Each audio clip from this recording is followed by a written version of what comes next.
পুরাতন কোর্ট থেকে এক্সপ্লেনেড পর্যন্ত নতুন 3টি বাস উদ্বোধন করলেন শ্রম ও পরিবহন মন্ত্রী অর্জুন সিং। তিনি বলেন, তৃণমূলের সরকারি সবটি বাস বন্ধ হয়ে গেছিল, এতে অনেকের রুজি রোজগার বন্ধ ছিল। এবারে ডবল ইঞ্জিনের সরকার এসেছে, তবে বাসের সংখ্যাও বাড়বে। এবার মুখ্যমন্ত্রী শুভেন্দু ও প্রধানমন্ত্রী হাত ধরে যাতে নিত্যযাত্রীদের সুবিধা হয় সেই জন্য 1000-এরও বেশি বাসের আবেদন করা হয়েছে। টোটো অটোর দৌরাত্ম্য অনেকবার বাড়ানো হয়েছে। যাদের পারমিট রয়েছে অন্য জায়গায় তারা এখানে এসেও অটো চালাচ্ছে, তাদের খতিয়ে দেখা হবে। তবে তিনি আশ্বাস দেয় অত্যাধুনিক বাস চলবে। আমাদের প্রধানমন্ত্রী নির্দেশে আমরা কিছু আরো ইলেকট্রিক বাস পাবো, কিন্তু ইলেকট্রিক বাস চালানো আগে কোথায় চার্জিং হবে, কোন জায়গায় চার্জ হবে সেটা দেখতে হবে। সেটা ব্যবস্থা না করে আগে রাস্তায় নামানো যেতে পারে না। তো এই ব্যবস্থাটা আমরা করছি। তার সঙ্গে সঙ্গে এই যে পরিবহন ব্যবস্থাতে অনেক রকম লিকেজ থাকে, এরকম এই লিকেজ গুলোকে আমাদের অধিকারীদেরকে সঙ্গে নিয়ে আমাকে বন্ধ করতে হচ্ছে। এই লিকেজ গুলো বন্ধ হলে মানে বলা যায় যদি পরিবহন ব্যবস্থার মধ্যে লিকেজটা বন্ধ করে দেওয়া যায় তো সোনার বাস চালানো যেতে পারে, কিন্তু সেই জায়গাতে আমাদের সবারই এফোর্ট দরকার আছে। শুধু একা পরিবহন ডিপার্টমেন্টের অফিসার বা পরিবহন মন্ত্রীর কাজ না, সাধারণ মানুষের সমর্থন লাগবে। বাসটাকে নিজের সম্পত্তি হিসাবে ব্যবহার করতে হবে। সরকারি ব্যবস্থাটাকে কোথাও বাস গেলে ভাঙচুর করা এইসব যাতে না হয়। আমরা এটা আপনার আমার ট্যাক্সের পয়সা দিয়েই সব ব্যবস্থা হয়, সেই জায়গা যদি আমরা সঠিকভাবে সরকারি সম্পত্তি আছে তার জন্য আমাকে ভাঙচুর করতে হবে, এইটা যে এই জায়গা যাওয়া যাবে না। আপনারা ইতিমধ্যে জানেন আমরা আইনও পাস করেছি যে কোনো সরকারি সম্পত্তি, কোনো সরকারি বা বেসরকারি সম্পত্তিও কেউ যদি ভাঙচুর করে লুটপাট করে তাকে অ্যারেস্ট করে তার রিকভারি করার ব্যবস্থা করা হয়েছে। এটা আইন আমরা পাস করেছি। কিছু কিছু লোক তার বিরোধিতা করবে, করতে দিন। বাংলায় কিন্তু 49 বছর পিছিয়ে আছে, এই বাংলাকে এগিয়ে নিয়ে যেতে হবে। তার জন্য সবাইকে নিয়ে আমাদের এই কাজটা করতে হবে। আমাদের প্রধানমন্ত্রী নির্দেশে আমরা কিছু আরো ইলেকট্রিক বাস পাবো, কিন্তু ইলেকট্রিক বাস চালানো আগে কোথায় চার্জিং হবে, কোন জায়গায় চার্জ হবে সেটা দেখতে হবে। সেটা ব্যবস্থা না করে আগে রাস্তায় নামানো যেতে পারে না। তো এই ব্যবস্থাটা আমরা করছি। তার সঙ্গে সঙ্গে এই যে পরিবহন ব্যবস্থাতে অনেক রকম লিকেজ থাকে, এরকম এই লিকেজ গুলোকে আমাদের অধিকারীদেরকে সঙ্গে নিয়ে আমাকে বন্ধ করতে হচ্ছে।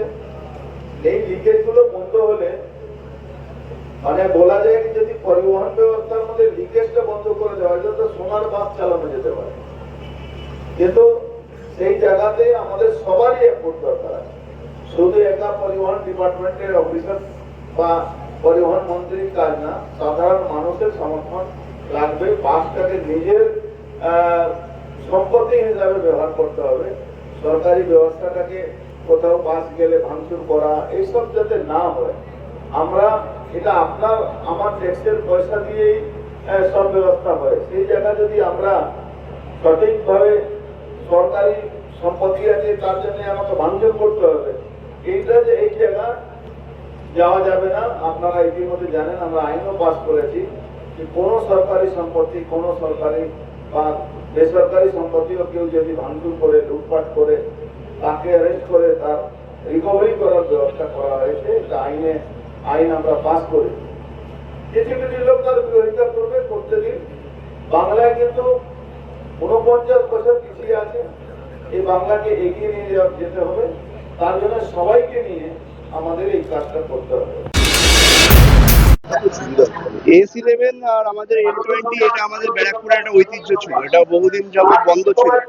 আজ অর্জুন সিং পরিবহন মন্ত্রী হওয়ার পরে এই বাসটা চালু হচ্ছে, তো অনেক মহিলাদের সুবিধা এবং মানুষের যাতায়াতেরও সুবিধা, অনেকে প্রাইভেট বাসের জন্য দাঁড়াতে এবং বাসের যে চলটা সেটা মোটামুটি চলেই গেছিল প্রায় ওয়েস্ট বেঙ্গল থেকে। এখন অনেকদিন পর এই বাসের একটা প্রভাব পড়ছে, যাতে মানুষের যাতায়াতের সুবিধা হবে, মানুষকে অতটা ওয়েট করতে হবে না।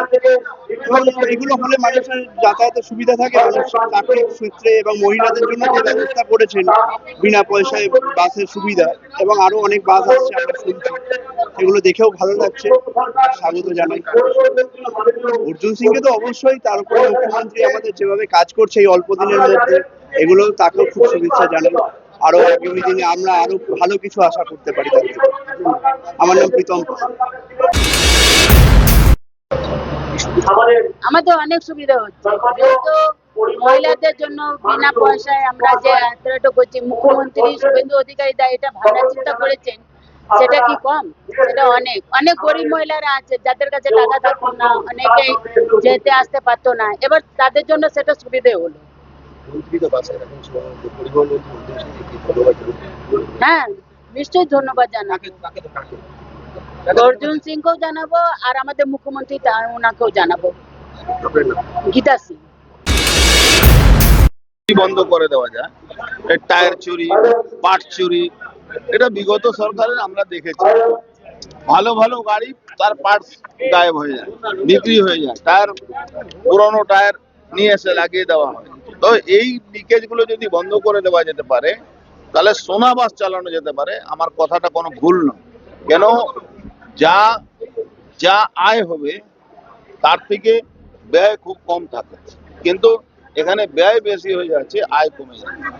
বলছি দাদা, একটা যে বার্তা দিলেন যে এই যে পরিবহন দপ্তরে যাতে কোনো রকম মহিলাদের যে সুযোগ দেওয়া হয়েছে, সেই সুযোগ থেকে যাতে বঞ্চিত না হয়। এরকম মাঝে মাঝে আমাদের কাছে কমপ্লেন আসছে, কোনো কোনো ড্রাইভার হয়তো বদমাশি জানেন তো, এখনো পুরনো ভাইরাসটা কিছু কিছু জায়গা আছে, সেই ভাইরাসরা আমাদের পরিকল্পনাগুলোকে, আমাদের যে প্রজেক্টগুলোকে তারা বানচাল করার চেষ্টা করছে। তো আমরা এই মহিলাদের জন্য পিঙ্ক কার্ডও আমাদের মুখ্যমন্ত্রী বলেছেন, পিঙ্ক কার্ড তৈরি করে তাদের হাতে দিয়ে দেওয়ার জন্য, তাদের মধ্যে সমস্ত ডাটাগুলো থাকবে। কিন্তু আমরা রিকোয়েস্ট করেছি কি কোনো রকম এরকম কমপ্লেন যাতে না আসে। কটা বাস চালু হলো? এখানে A11 আছে, S11। দেখুন, বাসের কোনো অভাব নেই, বাস চলবে, যতগুলো বাস দরকার হবে, এক একটা বাস 4 থেকে 5টা ট্রিপ করবে, অসুবিধা হবে না। যেখান থেকে বাস চালু হচ্ছে এই জায়গাটা শুকনো অবস্থায় রয়েছে, কার্যত বহু বাস বন্ধ, বহু রুট MM5 উঠে গেছে, 85 ওঠার মুখে ছিল, আপনি এখন 85 উঠে গেছে, 85 যে প্রাইভেট বাস ছিল উঠে গেছে। আমি তাদেরকে রিকোয়েস্ট করেছি আবার বাস নিয়ে আসুন আপনার, আমরা পারমিট দিয়ে দেবো। একটাও বাস 85 এ নেই। NN5 চালাবো, সবটাই চালাবো।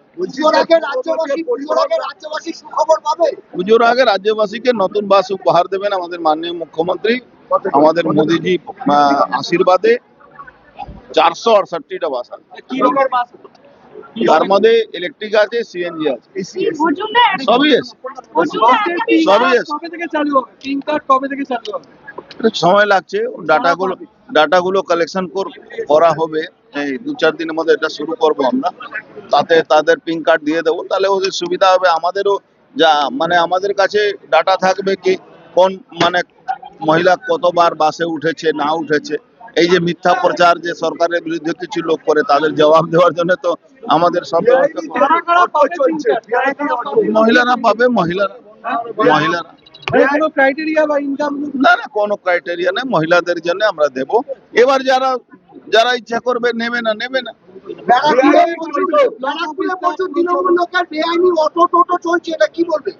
প্রত্যেকটা রুটে, এখানে রুট পারমিট নেই, পারমিট আছে হিঙ্গলগঞ্জে, চলছে ব্যারাকপুরে, পারমিট আছে 200 অটো চলা, চলছে 600 অটো। তো এইসব দুর্নীতি কাজগুলো আমরা বন্ধ করবো। এই সিন্ডিকেটে তো টাকা তুলতে হতো, 100 করে প্রত্যেক দিন তাদেরকে টাকা দিতে হবে। আমি বলছি যেখানে তোমার পারমিট আছে সেখানে চালা। ঐতিহ্যবাহী দোতলা বাস সেটা কি দেখা যাবে? দেখুন, দোতলা বাস এখানে সাকসেস নেই। আমরা ট্যুরিজম যদি আমাদের সঙ্গে কথা বলে, ট্যুরিজম সঙ্গে আমরা কথা বলছি, কিছু কিছু ট্যুরিজম জায়গাতে ওপেন হুড খোলা বাস, যেটা ঠান্ডা সময় শীতকালে চলানো যেতে পারে, বিদেশে যেরকম, আমরা সেরকম ব্যবস্থা কিছু করবো। কিরকম হবে সেটা?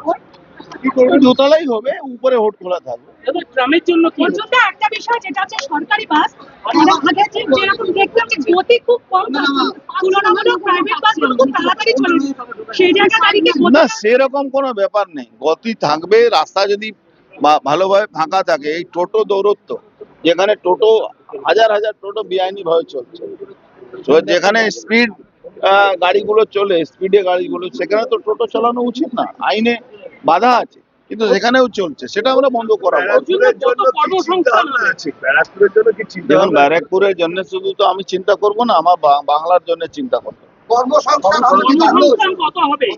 আচ্ছা, যত বাস বাড়বে তত তো কর্মসংস্থান হবে, এটা তো বাট ন্যাচুরাল আছে। আমরা বাস এখানে প্রায় 1000 বাস আমরা প্রধানমন্ত্রীর দিকে চেয়েছি, আরো কি 1000 বাস, সবাইকে উনি সব জায়গায় যাচ্ছে। আমাদের রাজ্য সরকার, বিগত রাজ্য সরকার কি করেছিল, 500-700 বাস ওই পচে গেছিল, ইউজ করিনি আমরা। মানে আমরা এক থেকে এক অত্যাধুনিক বাসগুলো চালাবো। ইতিমধ্যে দেখেছেন বাংলাদেশে বাস চালু করা হয়েছে, আমরা অত্যাধুনিক বাস, এক একটা বাসের দাম 2 কোটি টাকা আছে, সেই বাসগুলো আমরা চালাবো। বাসে নারী সুরক্ষার জন্য কি আলাদা কোনো অত্যাধুনিক ব্যবস্থা থাকবে?